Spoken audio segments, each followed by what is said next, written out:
د لوی خدای په نامه ډیرو خوږو او ګرانو هیوادوالو د ما نوم حکیم توانا ده او زه تاسو ته د روغتیایي مسایلو په هکله مشاور او ستاسو خدمتګار یم.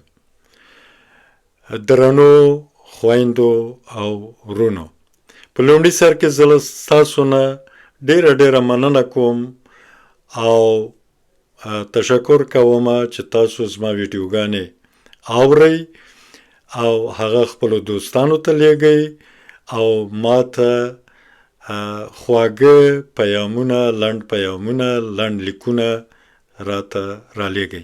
زه تاسو نه د زړه له کومې مننه کوم.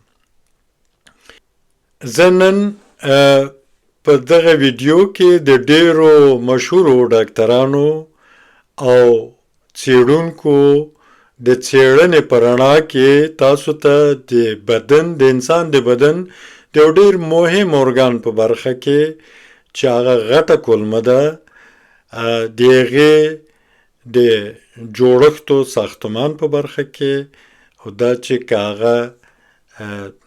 که دغه ارګان، دغه غړی د بدن ناروغ او مریض سي، کوم ناروغي، کوم مشکلات دته خپله پیښیږي، یعنی غټې کولمې ته پیښیږي او د موږ نورو ارګانو د بدن ته، نورو غړو د بدن ته کومې مریضیګانې، کومې ناروغتیاوې پیښولی سي.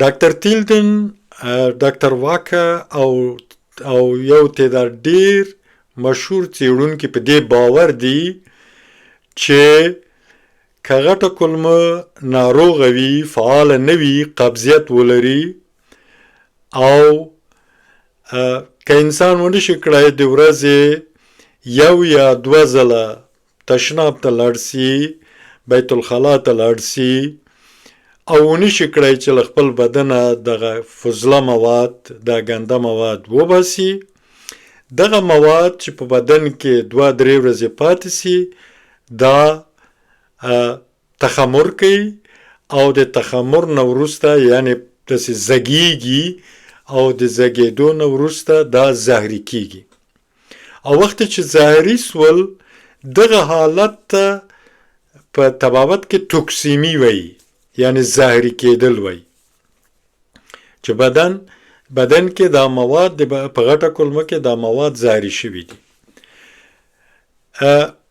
دا محققین په دې باور دي چې دغه زهري کېدل پایل ده، شروع ده د ټولو مریضیګانو. یعنی ډاکټر تیلدن به خصوص هغه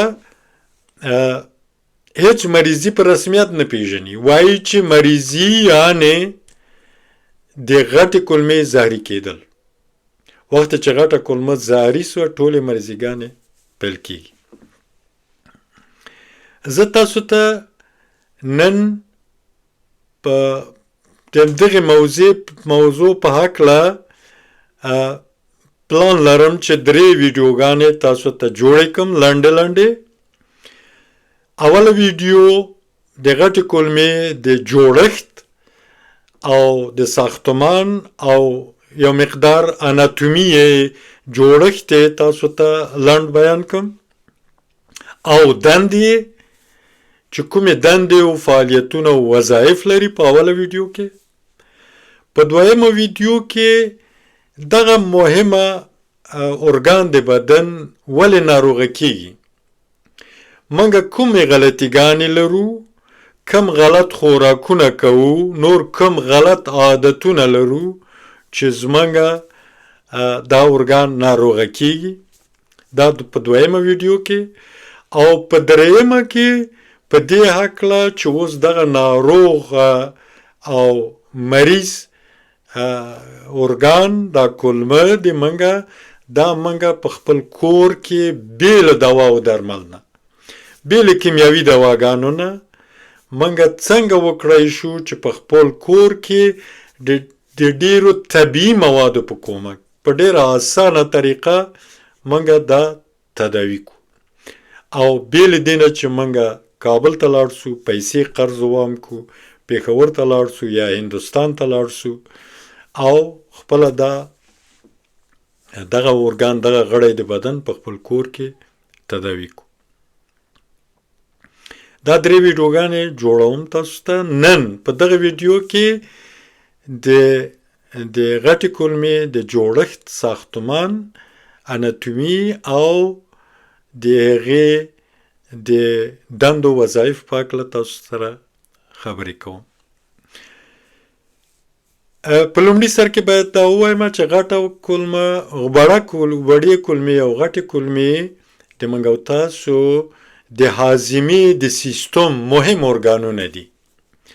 د هاضمې په سیستم کې مهم ارګانونه له خولې نه نیولې تر لاندې معدې او پانقراس او اثنا عشرو، همداسې جگر یو ډیر مهم نقش لري او نور ارګانونه چې غټه کولمه او وړه کولمه هم زموږ د هاضمې د سیستم مهم ارګانونه دي. همداسې چې تاسو په دې عکس کې ګورئ، غټه کولمه له وړې کولمې سره په همغه قسمت کې نښلي یا ارتباط لري یا پیوند لري چې هلته د اپنډکس کولمه 2 سانتي متره د اپنډکس کولمه هلته قرار لري، دې قسمت کې ارتباط لري. او غټه کولمه ټوله 1.5 متر اوږدوالی لري چې اول په نس کې داسې پورته خواته حرکت کوي، بیا داسې برابره حرکت کوي او بیا لاندې خواته حرکت کوي مقعد خواته، او دلته یو تاوپیچ یو ګولایي غوندې ساختمان لري او نور مقعد سره ختمیږي. په غټه کولمه کې د 100,000 میلیاردو، بیا تکراروم، 100,000 میلیاردو په شاوخوا کې، یعنی 100 بیلیونه باکتریاوې وجود لري چې غټ قسمت د دې باکتریاو مفیدې او ګټورې دي د موږ بدن ته، او لږ قسمت مضرې او تاوان رسونکي باکتریاوې دي. همدارنګه زموږ په د کولمې په دیوال کې 80% د موږ د معافیت سیستم د بدن، د معافیتي سیستم، د دفاعي سیستم کرویات او ساختمان د غټې کولمې په دیوال کې ځای په ځای شوی ده. او غټه کولمه یو بل ساختمان لري چې هغه دا ده چې د دې له داخلي د دیوال له داخلي قسمتونه لشمېدو ښویېدونکي مواد ترشح کیږي چې دا کثیف مواد، دا مواد چې نور د مدفوع شکل لري، دا د غټې کولمې آخر قسمت خواته یعنی مقعد خواته ټیل وهي، یعنی د دې لشم موادو په واسطه د مقعد خواته ځي. او یو بل د اوبو د موج غوندې، مثلا د بحر تاسو به د اوبو موج لیدلی، داسې موجي حرکت کوي، دې ته په طبابت کې پریستالتیک وایي. د دغه موجي حرکت په کومک او دغه لشم موادو په کومک غټه کولمه دا مواد وړاندې کوي او مقعد خواته یې ټیل وهي چې باید ووځي. یو ډیره مهمه خبره چې دا د ډیرو کمو ډاکټرانو په کتابو کې شته دي چې ما ویلي تر اوسه پورې په دې 23 کالو کې، او په ویناو کې په انټرنیټ کې په یوټیوب کې هم نشته. هغه دا ده چې زمونږ د عصبي تارونو، زمونږ عصبي تارونه په بدن کې چې هغه په میلیاردو دي، دا 3 سره لري. یو سره په سترګو کې دی، د موږ په سترګو کې دا د میلیاردو رګونو تارونو د اعصابو یو سره په سترګو کې ده، یوې د موږ په پښو کې ده، په دې تلی کې ده، د پښو په تلو کې مو ده، او یو سر په غټه کولمه کې ده. په همدې خاطر ده چې غټه کولمه د دغه عصبي ارتباط له طریق نه چې هغه سره لري ارګانو د بدن سره، ارګانونه که دا پاکی که جوړی ارګانونه ته کومه کولی سي چې هغوی هم جوړي، او که دا کثیفه او مرداره ډکه له کثافاتو ارګانونه هم مریضولی سي. دا خبره ډیره مهمه ده په دې جوړښتو ساختمان د دې غټه کولمې کې. دندې وظایف کوم دي؟ غټه کولمه په اولین ګام کې دا وظیفه لري چې هره ورځ یو یا دوه کرته کله درې کرته هم، یعنی که درې کرته هم سړی تشناب ته لاړ سي کاملا نورمال ده. فضله مواد، ګنده مواد چې هغه ته راکته سوي دي غټې کولمې ته له وړې کولمې نه، دا وباسي. دا مهمه وظیفه ده. ولې مخکې له ویستلو نه یو بله وظیفه دا لري چې کوم مواد او اوبه او مایعات چې په دغه موادو کې چې وړې کولمې نه راکته کېږي غټې کولمې ته، په دې کې لا پاتې دا اوبه ترېنه جذبوي وینې ته، بدن ته، او دا مفیده مواد چې لا پکې پاتې دي په دې اوله نیمایي د غټه کولمه کې، په دې اوله نیمایي د غټه کولمه کې دا مفیده مواد هم د خپلو دیوالو له طریق نه جذبوي، وینې ته ورکوي. البته په دویمه نیمایي کې ذاتي دا مواد نور د مدفوع اهمیت لري، د مدفوع ارزښت لري. نور ذاتي کارآمد شیان نه دي، مردار او چټل شیان دي چې باید ووځي. مخکې مو ویلې په جوړښت کې چې په دیوال د دې غټه کولمه کې د موږ او تاسو د دفاعي سیستم، د معافیت د سیستم 80% کې برخه جای په جای شوې ده. توجه وکړئ 80% د دفاعي سیستم د بدن د دفاعي سیستم برخه په دیوالو د غټه کولمه کې ده، او 20% په نور بدن کې ده. دا ولې؟ دا په دې خاطر چې دلته ګنده مواد دي، دلته خطر د دې ډیر ده چې زمونږ بدن له دې طریق نه، له دې لارې نه ناروغه سي، مریض سي. نو ځکه بدن خپل عسکر، خپل دفاعي عسکر، خپل دفاعي سیستم یې دلته جای په جای کړی، او دغه دفاعي سیستم نه پرېږدي چې مضرې بکتریاوې چې ورته پاتوګونین وایي، دا مضرې بکتریاوې زهري مواد وینې ته داخل کړي، دغه دفاعي سیستم یې نه پرېږدي. یو شی بل ډېر مهم ده، هغه دا ده چې د موږ په وجود کې هره ورځ د 50 نه تر 80 میلیاردو پورې، بیا میلیارد دي نه میلیونه، 80 میلیاردو پورې حجرې د موږ بدن له حجرو جوړ شوی ده.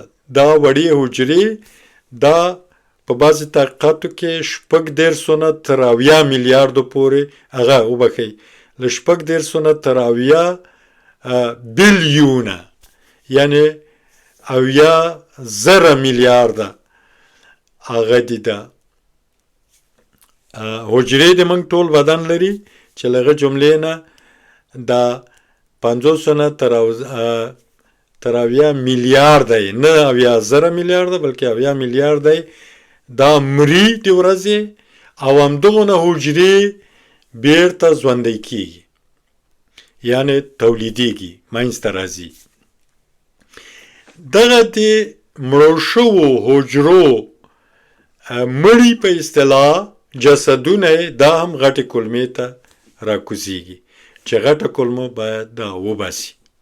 په همدې خاطر ډاکټران په دې ډېر ټینګار کوي چې غټه کولمه باید فعاله وي، باید هر ورځ یو یا دوه کرته انسان بیت الخلا ته لاړ سي، څو چې نور فضله مواد از جمله دغه مړې بکتریا مړې حجرې د بدن دا باید په کولمه کې پاتې نشي. که دا پاتې شي دا زهري کیږي او دا بیرته د غټې کولمې د دیوال له طریق نه وینې ته داخلیږي او د موږ ټول بدن زهري کوي. د یوه مهمه دنده دا ده چې دغه مړې حجرې چې بدن یې رالیږي غټې کولمې ته دا باید ووځي. ګرانو هیوادوالو دغه و نن تاسو ته معلومات غټې کولمې د جوړښت، ساختمان او د وظایف په هکله. په دوه نورو ویډیوګانو کې تاسو پوهیږئ هغه تاسو ته ډېر مهمې دي. تاسو پوهیږئ چې ولې زمونږ غټه کولمه ناروغه کیږي، کوم عادتونه کوم خوراکونه موږ لرو چې زمونږ غټه کولمه ناروغه کوي، او په دریمه کې موږ څنګه وکړی سو چې دغه خپله کولمه چې ناروغه شوې ده دا تداوي کو، درملنه یې وکړو په خپل کور کې. یو ټکی ډېر مهم ده، تاسو چې ډاکټرانو ته ځئ او دواوې اخلئ او دواوې خورئ، که تابلیتونه دي که شربتونه دي که پیچکاریګانې دي که رقم دي مهمه نه ده، ټولې دواوې دي. دا دواوې د تاسو دا سایډ افیکټ لري، په انګلیسي ورته وایي یا په آلماني ورته نیبنویرکونګ وایي، موږ او تاسو ورته وایو. دا جانبي بد تاثیرات لري.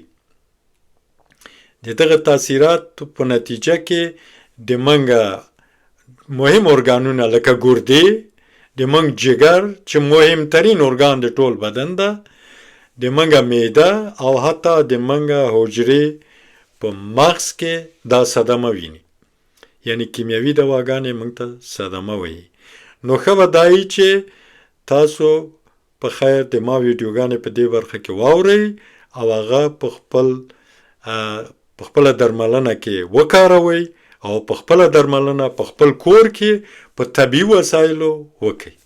په پای کې یو ځل بیا تاسو ته وایم خوږو هیوادوالو، روغتیا پاچاهي ده، واقعا پاچاهي ده او ساتنه یې روغتیا ته کار کول د موږ او تاسو دنده ده، د موږ وظیفه ده، واجب ده په موږ چې دغه تحفه چې دا روغتیا یوه خدایي تحفه ده موږ ته دا تحفه راکړل شوې ده او موږ یې باید ساتنه وکړو، دا په موږ واجب ده.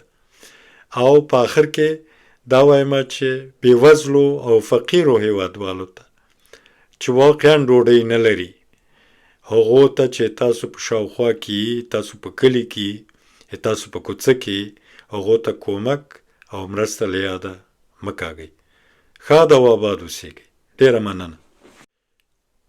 ډېرو خوږو او ګرانو هیوادوالو، مهرباني وکړئ زما دا ویډیو او ویډیوګانې چې تاسو اورئ هغه خپله هم په دقت واورئ، خپلو دوستانو ملګرو عزیزانو ته یې ولېږئ او هغه سبسکرایب کړئ او ملاتړ ترېنه وکړئ، د زنګ علامه هم ووهئ.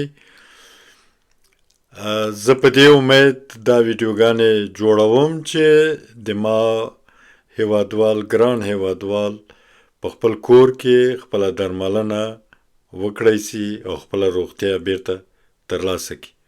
ډېره مننه.